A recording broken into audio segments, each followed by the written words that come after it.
Hello everyone, तेज civil के online platform पर आपका स्वागत है। कैसे हैं आप सभी? आई होप आप बहुत अच्छे होंगे, आपकी पढ़ाई भी अच्छी चल रही होगी। हेल्थ का आपको स्पेशली ध्यान रखना है क्योंकि जैसे जैसे एग्जाम नजदीक आएगा आपका स्ट्रेस लेवल बढ़ता जाएगा, तो उसको मेंटेन करना है, पढ़ते रहना है। अभी इस वीडियो में हम डिस्कस करेंगे साइंस एंड टेक्नोलॉजी। हम जनवरी से मार्च तक के करंट अफेयर्स पढ़ रहे थे लास्ट वीडियोज में। आज हम साइंस एंड टेक्नोलॉजी पढ़ेंगे।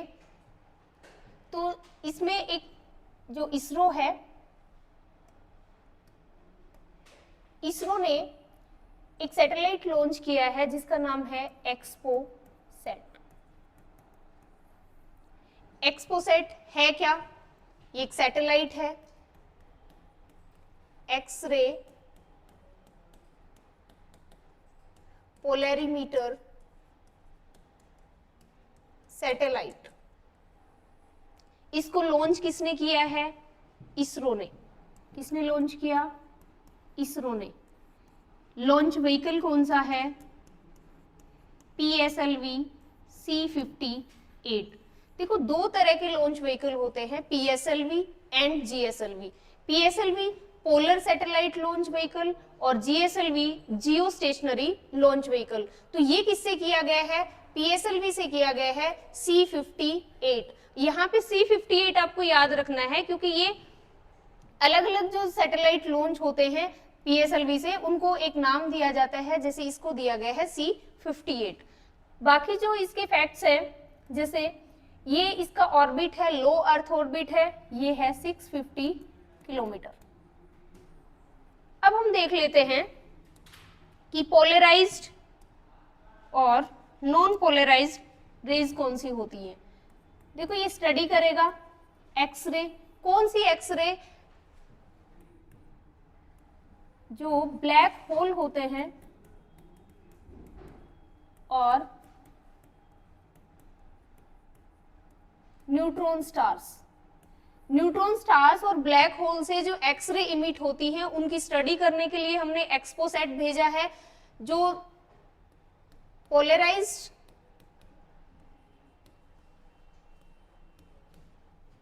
लाइट वेव्स होती है और एक होती है नॉन पोलराइज्ड, जिनको हम नॉर्मल लाइट वेव्स भी कहते हैं। ये जो नॉर्मल लाइट वेव्स होती हैं, ये रैंडम वाइब्रेट करती हैं।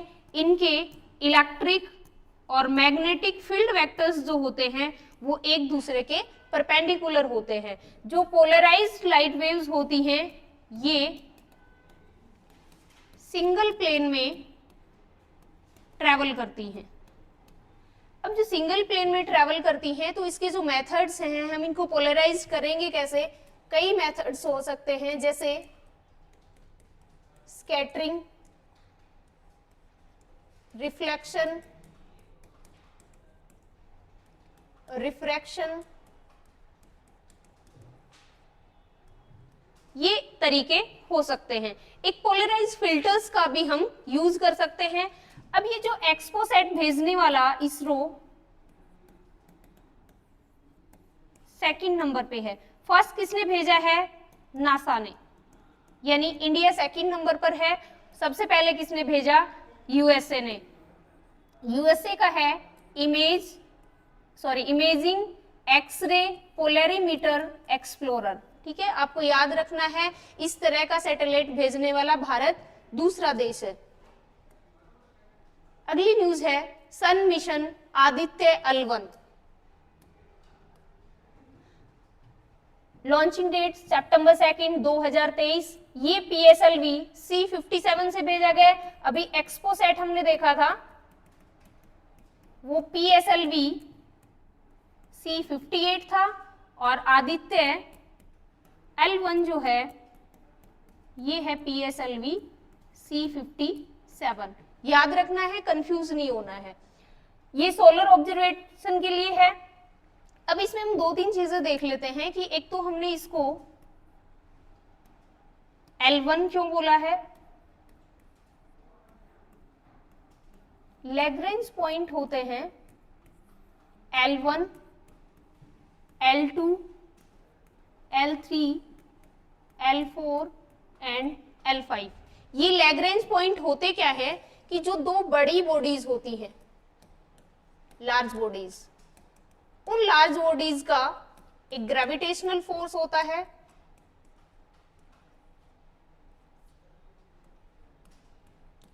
ग्रेविटेशनल फोर्स, और एक होता है सेंट्रीपिटल फोर्स।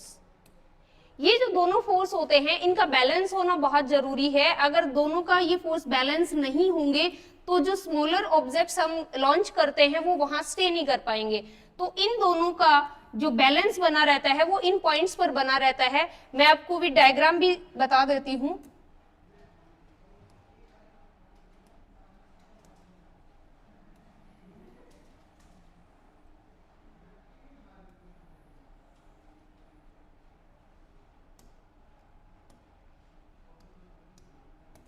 जैसे यहां पर हम ले लेते हैं अर्थ, ये अर्थ के चारों ओर मून चक्कर लगाता है। यहां पर हम ले लेते हैं सन, ठीक है। तो ये इस सीध में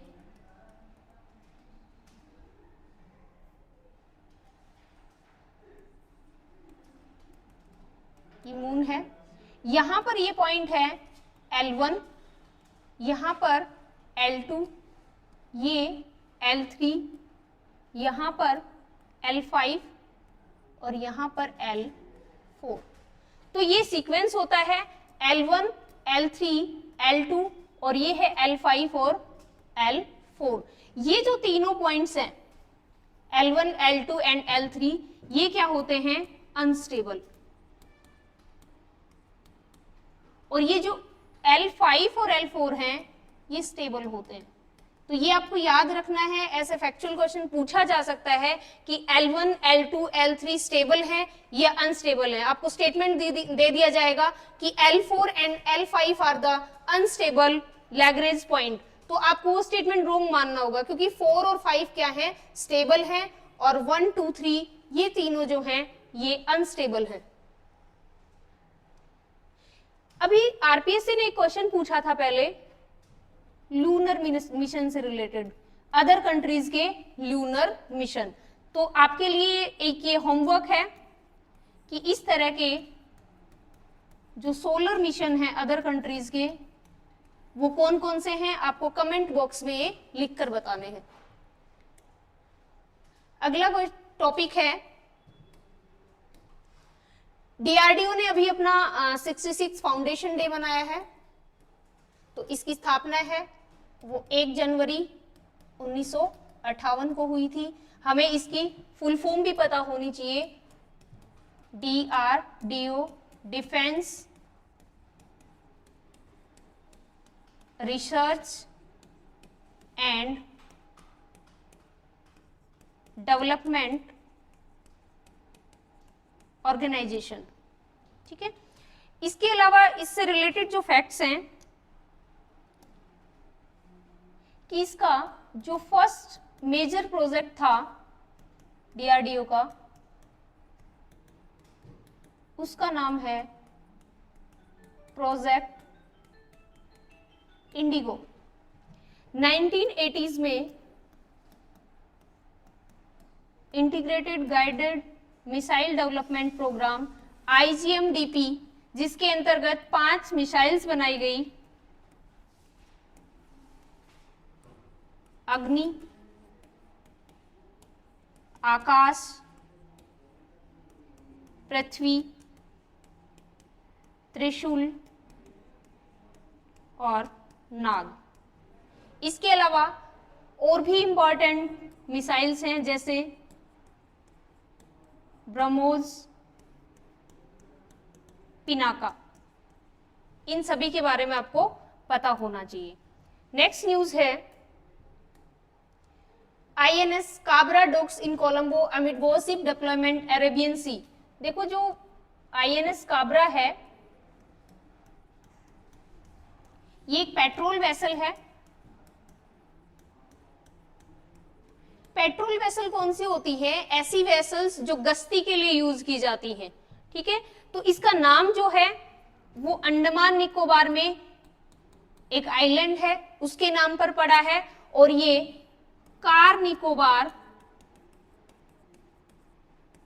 क्लास की पेट्रोल वेसल है।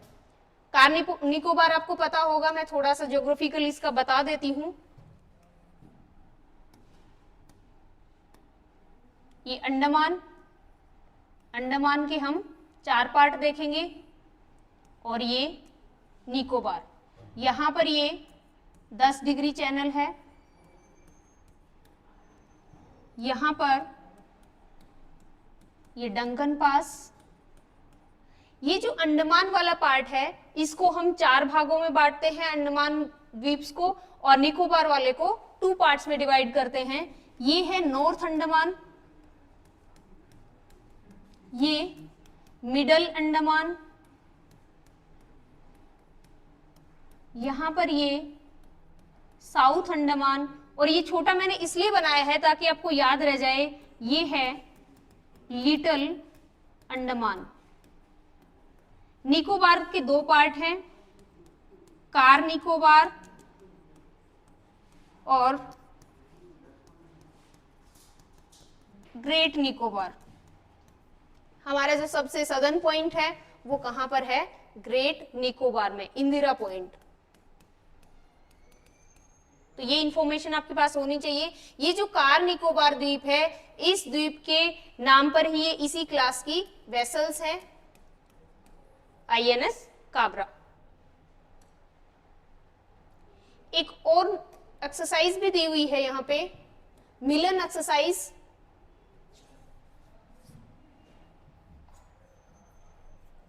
मिलन एक्सरसाइज है, ये 1995 में स्टार्ट हुई, बाईएनियल होती है।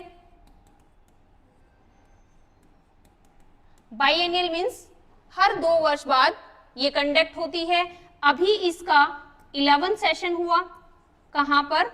विशाखापट्टनम में, विशाखापट्टनम में।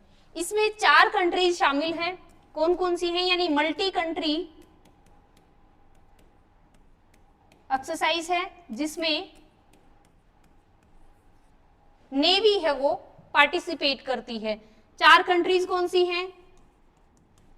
Thailand, Indonesia, Singapore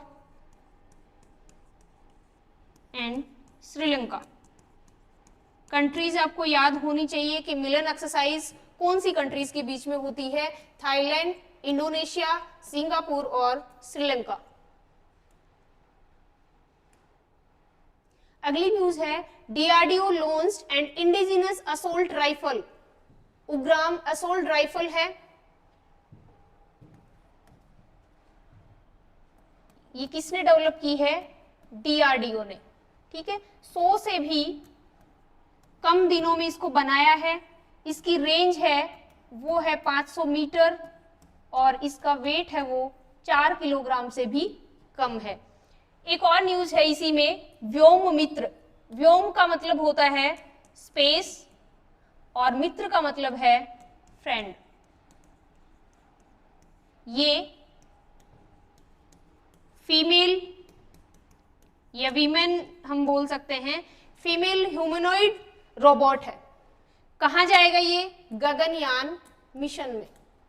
Gaganyaan mission जो हमारा है उसके साथ इसको भेजा जाएगा। इसमें 2 पार्ट में भेजा जाएगा। जैसे जो पहला मिशन जाएगा वो लेटर 2024 में, और ये अनमैन्ड होगा जिसमें व्योम मित्र जाएगा, और जो 2025 में मिशन जाएगा उसमें लोग भी जाएंगे। यानी ये मैन होगा, और ये 2024 वाला अनमैन्ड।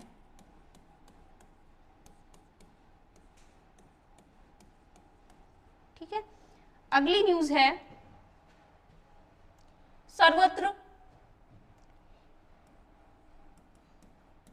सर्वत्र जो है ये एक टाइप का मोबाइल ब्रिजिंग सिस्टम है। जैसे मान लो कहीं पर कोई ऐसी कैजुअलिटी हो गई, कोई डिजास्टर हो गया, वहां पर हमें ब्रिज की जरूरत पड़े। किसकी जरूरत पड़े?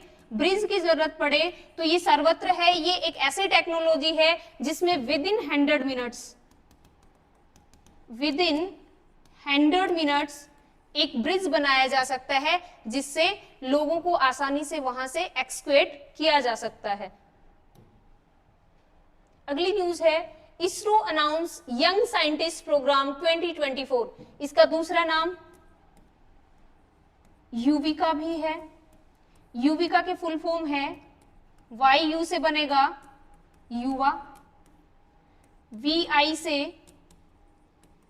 विज्ञानी और KA से है कार्यक्रम, इसलिए इस प्रोग्राम को युवा विज्ञानी कार्यक्रम भी बोला जाता है। इसमें होता क्या है कि जो 8th क्लास पास आउट बच्चे होते हैं, जब वो 9th क्लास में एंटर करते हैं, चाहे वो CBSE बोर्ड के हैं, चाहे वो ICSE बोर्ड के हैं, चाहे वो किसी भी स्टेट बोर्ड के स्टूडेंट हैं, उनको एक मौका दिया जाता है कि वो 2 वीक के इस प्रोग्राम में पार्टिसिपेट कर सकते हैं। इसरो का प्रोग्राम है ये, 2 वीक तक का प्रोग्राम है और इनमें जो बच्चों का जो सिलेक्शन होता है वो उनका 8th क्लास का जो एकेडमिक स्कोर है उसके बेस पर होता है। ठीक है, और इम्पॉर्टेंट आई थिंक इसमें कुछ बचा नहीं है। हाँ, एक ये इम्पॉर्टेंट है कि हर स्टेट और यूटी से 3-3 बच्चे सेलेक्ट होते हैं annually. Next news, ISRO to launch weather monitoring satellite IN यानी इनसैट 3DS। इसमें अपने को देखना है कि एक तो मिनिस्ट्री देखनी है कि इसकी फंडिंग कौन कर रही है, मिनिस्ट्री ऑफ अर्थ साइंसेज। ठीक है, एक इसका ऑर्बिट GTO, जियो सिंक्रोनस ट्रांसफर ऑर्बिट। यहां पर ध्यान रखना है ये जियो स्टेशनरी नहीं है। GTO में ये G क्या है, जियो सिंक्रोनस, और लॉन्च व्हीकल यूज हुआ है GSLV F-14। तो यहां पर अगर जियो स्टेशनरी आ जाता है तो ये स्टेटमेंट रॉन्ग हो जाएगी, इसका ध्यान रखना है। एक सोफिया जो है stratospheric observatory for the infrared astronomy, इसको डेवलप किसने किया है, नासा और जर्मन स्पेस एजेंसी ने। किसने किया है, नासा और जर्मन स्पेस एजेंसी। अगली news, India's first septic tank cleaning robot. ये होमसैप एटम,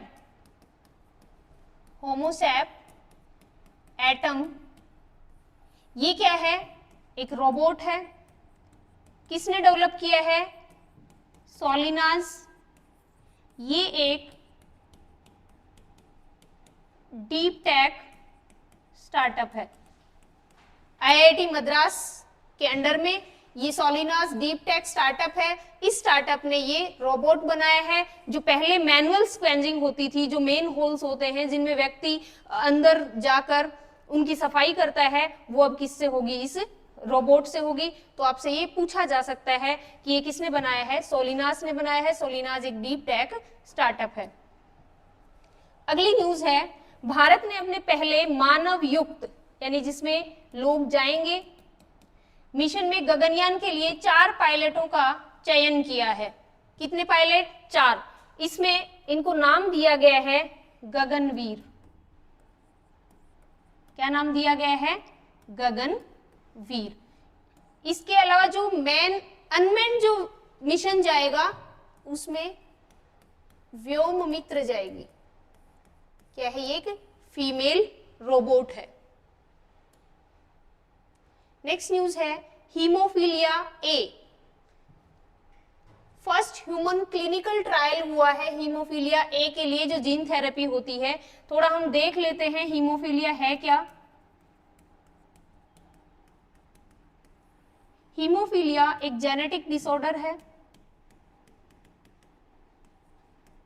जेनेटिक डिसऑर्डर। नया पेज ही ले लेते हैं।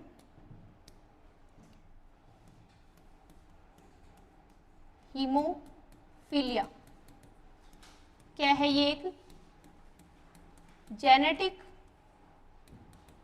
डिसऑर्डर है। अब ये 2 टाइप का होता है, एक हीमोफीलिया ए और एक हीमोफीलिया बी। इसमें एक्चुअली होता क्या है, ब्लड क्लोटिंग है वो नहीं हो पाती, नॉर्मली जैसे आपने देखा होगा किसी को बहुत छोटी सी चोट लगने से ही ब्लू स्पॉट हो जाते हैं, क्या हो जाते हैं, ब्लू स्पॉट, या फिर किसी के इंजरीज हो जाती है तो ब्लड है वो रुक नहीं पाता है, क्लोटिंग नहीं हो पाती। तो क्लोटिंग क्यों नहीं हो पाती, दो फैक्टर्स होते, ऐसे तो बहुत सारे फैक्टर होते हैं ब्लड क्लोटिंग को लेकर, बट जो ये हीमोफीलिया ए है इसमें फैक्टर 8 को ऐसे लिखा जाएगा,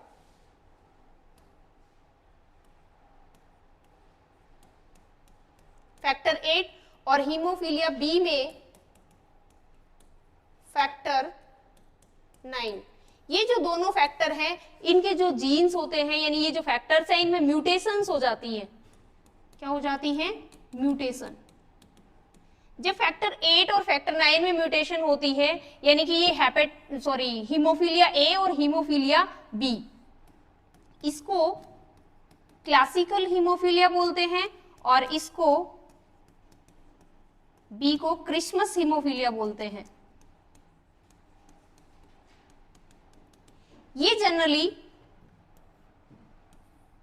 मेल में होता है।